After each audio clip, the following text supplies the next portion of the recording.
नमस्ते दोस्तों। आज मैं आपको लेकर चलने वाली हूँ सीधे उस मोड़ पर जहाँ बड़े घर की छोटी बहू की कहानी सिर्फ सीरियल नहीं, एक भावनात्मक भूचाल बन चुकी है। मैं अभी अभी मुंबई की फिल्म सिटी से लौटी हूँ, उसी सेट से जहाँ कैमरे बंद हो जाते हैं लेकिन भावनाएं कभी कट नहीं होती, जहाँ लाइट्स ऑफ हो जाती हैं लेकिन किरदारों की धड़कनें बढ़ती ही रहती हैं। आज की हमारी ये जर्नी लंबी होगी, गहरी होगी, क्योंकि हम सिर्फ प्लॉट नहीं, हर आंसू के पीछे छिपा कारण, हर साजिश के पीछे छिपा मकसद और हर टूटते रिश्ते के पीछे छिपी उम्मीद को समझने वाले हैं। तो तैयार हो जाइए, क्योंकि अब हम गोता लगाने वाले हैं उस कहानी में जहां प्यार, अहंकार, गलतफहमी और प्लानिंग सब एक साथ टकरा रहे हैं। सबसे पहले चलते हैं उस हॉल में, दुर्गा हवेली का बड़ा सा ड्राइंग रूम, जहां कभी शहनाइयां गूंजी थीं, जहां अहाना की विदाई के बाद भी दिए जलते थे, मनी मनी हंसी गूंजती थी। आज वही हॉल ऐसा लग रहा था जैसे किसी ने इसके रंग चूस लिए हों। सन्नाटा, भारी सांसें, झुकी निगाहें।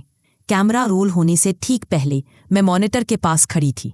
डायरेक्टर की आवाज आई, साइलेंस ऑन सेट, एक्शन। और तभी सामने से अहाना आती दिखी, सफेद सा सिंपल सूट, सूनी मांग, लेकिन आंखों में जमा हुआ पूरा समंदर। वो धीरे धीरे चलती हुई अर्जुन के सामने आकर रुकती है। उसके हाथ में वो मंगलसूत्र, वही जो कभी उसके लिए सिर्फ जेवर नहीं, उसकी पूरी पहचान था। उसकी उंगलियों में हल्की सी कंपकपी थी, जैसे हर मोती उसे एक सवाल पूछ रहा हो, क्या सच में सब खत्म हो गया? अहाना ने एक पल के लिए आंखें बंद की, गहरी सांस ली और फिर वो मंगलसूत्र अर्जुन की हथेली पर रख दिया।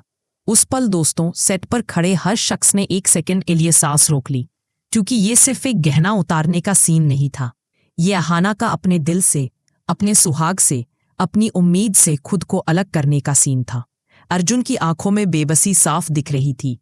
उसकी उंगलियां हल्के से हिली, जैसे वो कहना चाहता हो, मत जाओ, मत तोड़ो ये रिश्ता। लेकिन पिशोनी ने जो गलतफहमियों की दीवार खड़ी की है, उसने अर्जुन की आवाज को उसके गले में ही दबा दिया है। जैसे ही मंगलसूत्र उसकी हथेली में गिरा, मैंने मॉनिटर पर जूम इन होते हुए एक और चेहरा देखा। सीढ़ियों पर खड़ी दुर्गा देवी। उनकी आंखों के सामने उनका पूरा घर, उनकी बनाई सारी मर्यादाएं, उनके संस्कार, उनका घमंड, सब ताश के पत्तों की तरह बिखर रहा था। उनके कदम लड़खड़ाए, फ्रेम थोड़ा हिला, मामा जी दौड़कर आए और उन्होंने दुर्गा देवी को संभाल लिया। डायरेक्टर चिल्लाए, कट। लेकिन कट के बाद भी कोई नहीं बोला। सेट पर वैसे ही खामोशी थी जैसी टीवी पर आप इस सीन के दौरान महसूस करने वाले हैं। जैसे ही मंगलसूत्र उसकी हथेली में गिरा, मैंने मॉनिटर पर जूम इन होते हुए एक और चेहरा देखा। सीढ़ियों पर खड़ी दुर्गा देवी।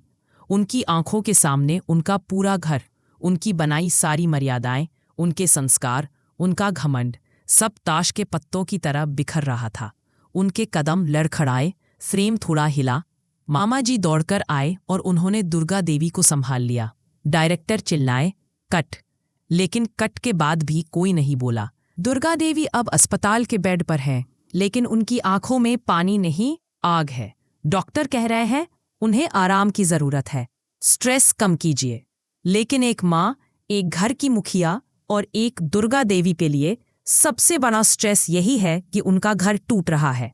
वो चौखट की तरफ देखती हैं जहां अर्जुन खड़ा है। एक तरफ पिशोनी उसके कान में जहर घोल रही है, दूसरी तरफ उसका बेटा, जिसकी आंखों में सिर्फ भ्रम है। अंदर से दुर्गा देवी एक फैसला करती हैं, वो अब चुप नहीं रहेंगी। और यही एंट्री होती है उस किरदार की, जिसका नाम अभी तक ऑफिशियल स्क्रिप्ट में भी लॉक नहीं हुआ, लेकिन फिल्म सिटी की गलियों में जिसे अभी से गेम चेंजर कहा जा रहा है।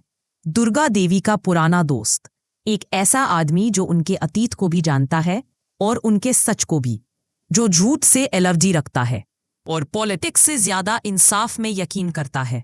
यही वह शख्स है जो आगे चलकर अर्जुन की आंखों पर बंधी पट्टी और अहाना के टूटते भरोसे के बीच पुल बनने वाला है। अब चलते हैं कोर्ट रूम में। सेट पर जब कोर्ट का सेट तैयार हो रहा था तो हवा में जज की कुर्सी, वकीलों की टेबल, दीवार पर टंगी तिरंगे वाली फोटो और बीच में अर्जुन और अहाना।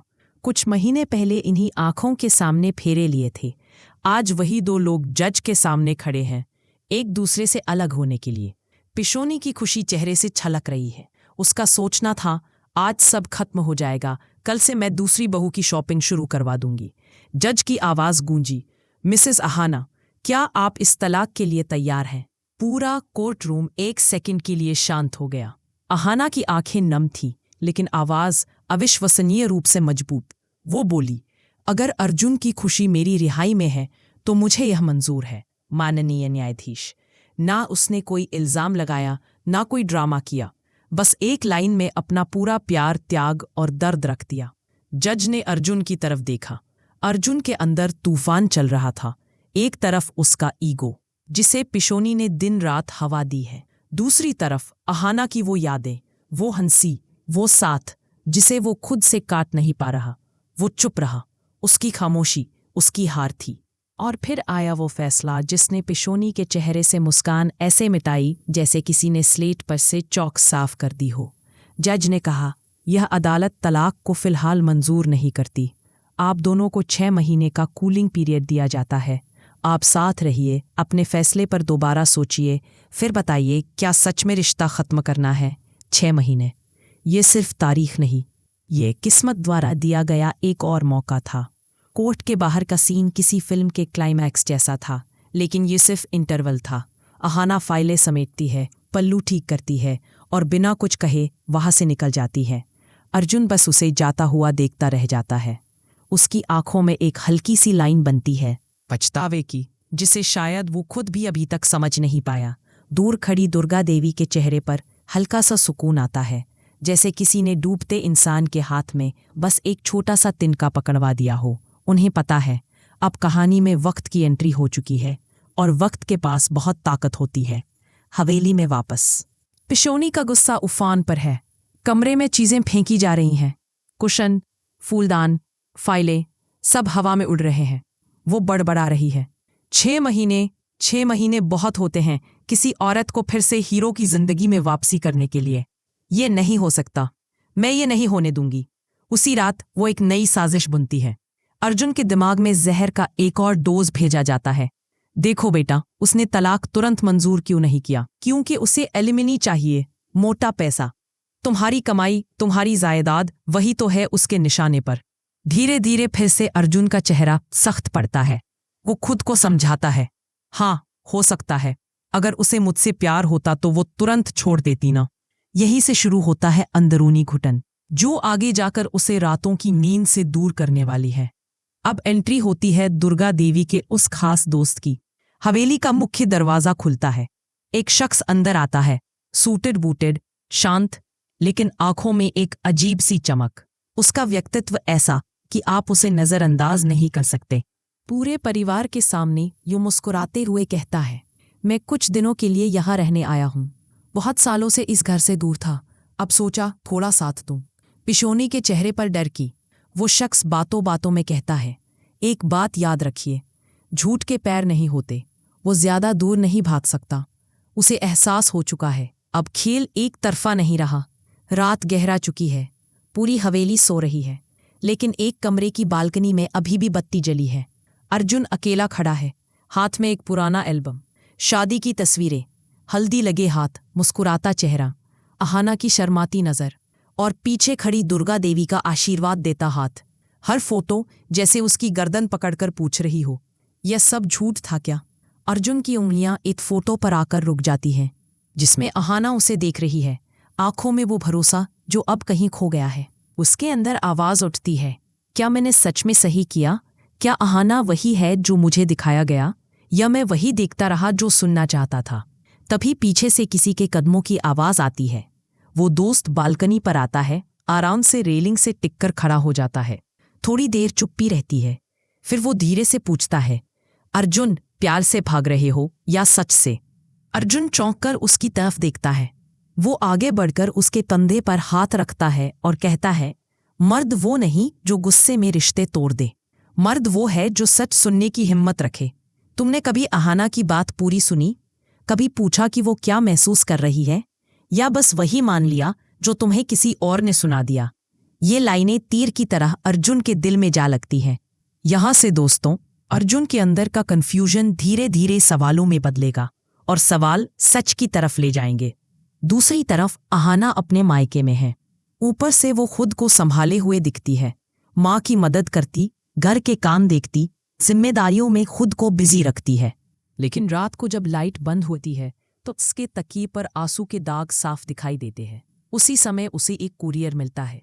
कोई नाम नहीं, कोई प्रॉपर सेंडर नहीं, सिर्फ एक पैकेट। वो खोलती है, अंदर कुछ पुराने पन्ने हैं, अर्जुन की डायरी के। इन्हीं पन्नों से पता चलने वाला है कि अर्जुन का गुस्सा क्या था और उसका डर क्या है।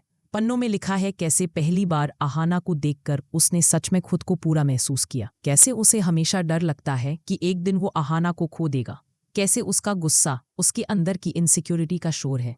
आहाना की आंखों से आंसू रुकते नहीं, लेकिन इन आंसुओं में एक फर्क है, ये सिर्फ दर्द के नहीं, समझ के भी है। वो महसूस करती है कि नफरत जितनी दिख रही है, दिल में उतना ही डर छुपा है। और ये डायरी के पन्ने उसी दोस्त की चाल है जो अब दोनों को धीरे धीरे एक ही सवाल की तरफ धकेल रहा है, सच क्या है। आगे आने वाले एपिसोड्स में यहीं से कहानी नई स्पीड पकड़ेगी। अर्जुन के मन में अपराध बोध, आहाना के दिल में टूटा हुआ भरोसा, दुर्गा देवी का मिशन, घर बचाओ और पिशोनी का। और दोस्तों, अगर आपको ये डीप एनालिसिस पसंद आया हो, अगर आप भी जानना चाहते हैं आगे क्या क्या मोड़ आने वाले हैं, तो चैनल को ज़रूर फॉलो कीजिए, वीडियो को शेयर कीजिए ताकि हमारी यह ड्रामेटिक जर्नी और भी लोगों तक पहुंच सके।